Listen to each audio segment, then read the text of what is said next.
Anaemia గురించి sir. Anaemia test చేస్తాం. ఎలా అంటే ఇది ఇది సాహిల్ హిమోగ్లోబినోమీటర్, ఇది గ్రాడ్యుయేటెడ్ ట్యూబ్. ఇందులో 10 ml వరకు HCl పోయాలి. దాని తర్వాత ఇందులో మీ దగ్గర నుంచి బ్లడ్ తీసుకోవాలి. బ్లడ్ మైక్రోపిపెట్ ద్వారా 20 cc వరకు తీసుకోవాలి. తీసుకున్న తర్వాత ఈ గ్రాడ్యుయేటెడ్ ట్యూబ్లో బ్లడ్ని వదిలేసి అందులో డిస్టిల్ వాటర్ 1 డ్రాప్ పోస్తూ కలుపుతూ ఉండాలి. అలా కలుపుతూ ఉన్నప్పుడు మీరు ఇచ్చిన బ్లడ్ ఈ ఇండికేటర్ కలర్లోకి చేంజ్ అవుతుంది.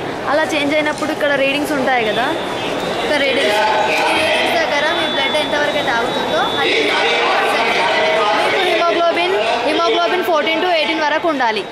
14 కన్నా తక్కువగా ఉంటే మీరు ఈ ఫుడ్స్ తినాలి. ఇవి ఐరన్ ఫుడ్. హిమోగ్లోబిన్ తక్కువగా ఉన్నవారు ఈ ఐరన్ ఫుడ్ని తీసుకుంటే హిమోగ్లోబిన్ పెరుగుతుంది బ్లడ్. అండ్ ఇది పల్లీల పట్టీలు తింటే ఎక్కువ బ్లడ్ వస్తుంది. దాని ద్వారా ఐరన్ ఎక్కువ అవుతుంది.